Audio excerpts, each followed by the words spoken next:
والصلاة والسلام على سید المرسلین اما بعد فاعوذ باللہ من الشیطان الرجیم بسم اللہ الرحمن الرحیم الصلاة والسلام علیک یا رسول اللہ وعلی آلک واصحابک یا حبیب اللہ۔ آج انشاءاللہ ہم سورہ اعراف کی آیت نمبر 144 اور 45 کا ترجمہ و تفسیر پڑھنے سننے کی سعادت حاصل کریں گے۔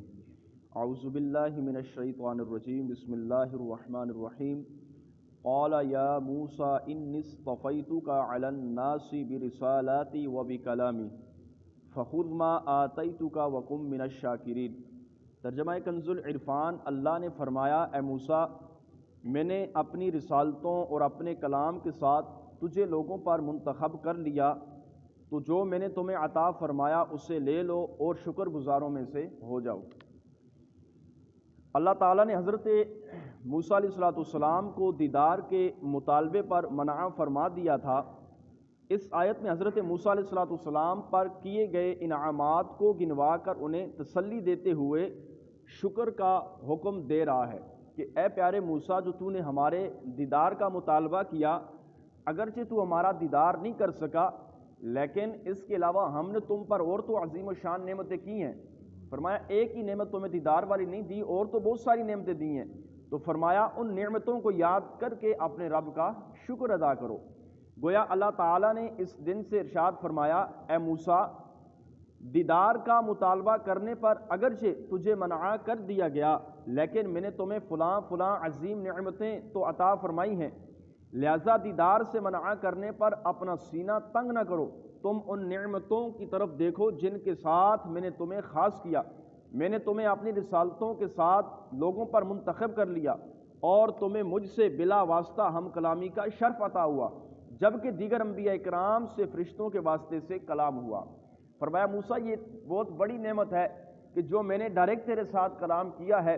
حالانکہ آپ سے پہلے جتنے بھی نبی اللہ تعالیٰ کے آئے ہیں، بڑے بڑے جلیل و شان عظیم و شان نبی آئے ہیں، لیکن سب سے میں نے فرشتوں کے واسطے کلام کیا ہے، جبریل امین کو بھیج کر کلام کیا ہے، لیکن تو وہ عظیم و شان ہے، تجھ پر میں نے وہ انعام کیا کہ میں نے خود تمہیں کوہ طور پر بلا کر تم سے ہم کلامی کی ہے، جہاں پہ ایک تو اور میں تھا، تیسری مخلوق کوئی بھی نہ تھی، تیسری چیز کوئی بھی نہ تھی، میں نے تم سے کلام کیا۔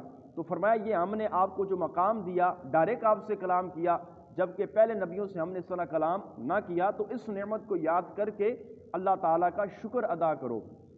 یاد رہے کہ آیت میں جو بیان ہوا کہ اللہ تعالیٰ نے حضرت موسیٰ علیہ السلام کو اپنی رسالتوں اور اپنے کلام کے ساتھ لوگوں پر منتخب کر لیا، اس میں لوگوں سے مراد ان کے زمانے کے لوگ ہیں، اور اس میں کوئی شک نہیں کہ حضرت موسیٰ علیہ السلام اپنے زمانے کے لوگوں میں سے سب سے زیادہ عزت و مرتبے والے، شرافت و وجاہت والے تھے، کیونکہ آپ علیہ السلام صاحب شریعت تھے، اور آپ پر اللہ تعالیٰ کی کتاب توریت شریف نازل کی گئی۔ اپنے زمانے کے، آپ کے زمانے کے جو لوگ تھے بنی اسرائیل، سب پر آپ علیہ السلام کو منتخب کیا، اور سب سے زیادہ بلند مرتبے و مقام والے آپ تھے، کیونکہ آپ صاحب شریعت تھے۔ لہٰذا اس سے حضرت ابراہیم اور نبی پاک صلی اللہ علیہ وسلم پر حضرت موسیٰ علیہ السلام کی فضیلت ثابت نہیں ہوتی کہ آپ اپنے علاقے والے، اپنے جو قوم ہے، اپنی جو آپ کی امت ہے، ان لوگوں پر آپ فضیلت والے تھے۔ آگے فرمایا وَكَتَبْنَا لَهُ فِي الْأَلْوَاحِ مِن كُلِّ شَيْءٍ مَوْعِظَةً وَتَفْصِيلًا لِكُلِّ شَيْءٍ فَخُذْهَا بِقُوَّةٍ وَأْمُرْ قَوْمَكَ يَأْخُذُوا بِأَحْسَنِهَا سَأُرِيكُمْ دَارَ الْفَاسِقِينَ۔ ترجمہ کنز العرفان، اور ہم نے اس کے لیے توریت کی تختیوں میں ہر چیز کی نصیحت اور ہر چیز کی تفصیل جو ہے لکھ دی، اور اسے مضبوطی سے پکڑو اور اپنی قوم کو حکم دو کہ وہ اس کی اچھی باتوں کو اختیار کریں، عنقریب میں تمہیں نافرمانوں کا گھر دکھاؤں گا۔ حضرت عبداللہ بن عباس رضی اللہ تعالیٰ عنہ فرماتے ہیں الواح یعنی تختیوں سے مراد توریت کی تختیاں ہیں، جو فرمایا ہم نے تختیوں میں لکھ دیا، اس سے مراد جو حضرت موسیٰ علیہ السلام کو توریت شریف کتاب عطا کی گئی اس کی تختیاں ہیں۔ اس آیت کا معنی یہ ہے کہ ہم نے حضرت موسیٰ علیہ السلام کے لیے توریت کی تختیوں میں لکھ دیا۔ جن تختیوں میں توریت کو لکھا گیا وہ زبرجد یا زمرد جو پتھر ہوتے ہیں ان کی تھیں، اور ان کی تعداد 7 یا 8 تھی۔ توریت شریف عید الضحیٰ یعنی بقرہ عید والے دن حضرت موسیٰ علیہ السلام کو عطا کی گئی۔ اس میں آیت کے اندر مزید ان چیزوں کا بیان ہے، ہر چیز کی نصیحت، یعنی توریت شریف کے اندر ہر ایک چیز کی نصیحت ہے۔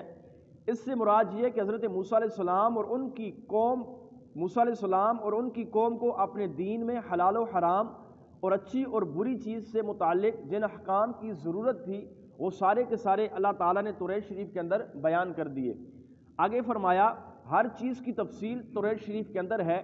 اس کا معنی یہ ہے کہ بنی اسرائیل کو جتنے احکام شرعہ اللہ تعالیٰ نے دیے ہیں توریت میں ان تمام احکام کی تفصیل جو ہے لکھ دی گئی، تفصیل کے ساتھ اللہ تعالیٰ نے ان کو بیان کیا۔ آگے فرمایا توریت کو مضبوطی سے پکڑنا۔ قوت اور مضبوطی سے پکڑنے کا مطلب یہ ہے کہ بڑی کوشش، چستی، ہوشیاری اور شوق سے اس میں موجود احکام پر عمل کرنے کا عزم کر لو۔ اس سے مراد یہ ہے، نوٹ یاد رہے کہ اس میں خطاب اگرچہ حضرت موسیٰ علیہ السلام سے ہے، لیکن اس سے مراد آپ کے ہم قوم جو ہے، آپ کے ساتھی جو ہے، ان سب سے اس کا کلام ہے، جو فرمایا کہ اس میں ہر چیز کی نصیحت ہے، اچھا ہر چیز کی تفصیل ہے۔ توریت کو مضبوطی سے پکڑ لو۔ بظاہراً تو یہ کلام موسیٰ علیہ السلام سے کیا گیا، لیکن حقیقتاً یہ کلام موسیٰ علیہ السلام کی قوم سے اللہ تعالیٰ نے فرمایا ہے۔ توریت کی اچھی باتیں اختیار کرنے کا حکم دینا، اس کا معنی یہ ہے کہ توریت میں جو احکام مذکور ہیں ان میں جو زیادہ بہتر ہو اسے اختیار کرنے کا حکم دو، کیونکہ توریت میں عزمیت اور رخصت، جائز اور مستحب امور کا بھی ذکر ہے، تو فرمایا عزمیت پر عمل کرنا رخصت پر عمل کرنے کے مقابلے میں بہتر ہے۔ جو چیز عظمت والی ہے اس پر فرمایا عمل کرنا رخصت پر عمل کرنے سے بہتر ہے۔ جس طریقے سے اب زور کی سنتیں ہیں، نفل جو پڑھنے ہوتے ہیں یہ مستحب ہے، اگر کوئی نہ بھی پڑھے تو اس پر گناہ گار وہ نہیں ہوگا، پڑھے گا تو ثواب پائے گا۔ اور زور کی جو سنتیں ہیں یہ عظمت والی ہیں، سنت مؤکدہ ہیں، یہ ہر ایک نے پڑھنی ہے۔ نبی پاک علیہ السلام نے فرمایا جن ان سنتوں کو چھوڑ دیا، فرمایا وہ میری شفاعت کو نہیں پا سکے گا۔ تو اب سنتیں عظمت والی ہیں اور نفل مستحب ہیں۔ اب اگر کوئی سنتیں چھوڑ کر نفل کی طرف جائے گا تو یہ درست نہیں ہوگا، بلکہ عظمت والی جو چیز ہے اس کو اختیار کر لے۔ یہ مستحب نفل اگرچہ اس سے چھوٹتے ہیں یہ چھوٹ جائیں، لیکن عظمت والی جو سنتیں مؤکدہ ہیں ان کو نہ چھوڑے۔ تو اسی طرح فرمایا کہ عزمیت پر عمل کرنا رخصت پر عمل کرنے کے مقابلے میں بہتر ہے۔ ایک قول یہ ہے کہ توریت میں امر و نہی کا بیان ہے، بعض چیزوں کو حکم دیا گیا، بعض چیزوں سے منع کیا گیا، تو جس کام کے کرنے کا حکم دیا گیا اسے کرنے اور جس سے منع کیا گیا اس سے رک جانے کا حکم دو۔ یہ حضرت موسیٰ علیہ السلام سے کلام فرمائے اور آپ کی قوم سے۔ اللہ تعالیٰ کی بارگاہ میں دعا ہے اللہ تعالیٰ ہم سب کو قرآن کریم فرقان مجید کا احکامات پر عمل کرنے کی توفیق عطا فرمائے، ہم سب کو بھی ایک دوسرے کو نیکی کی دعوت دینے، گناہوں سے بچنے اور دوسروں کو بچانے کی توفیق عطا فرمائے، آمین بجاہ النبی الامین صلی اللہ تعالیٰ علیہ وسلم۔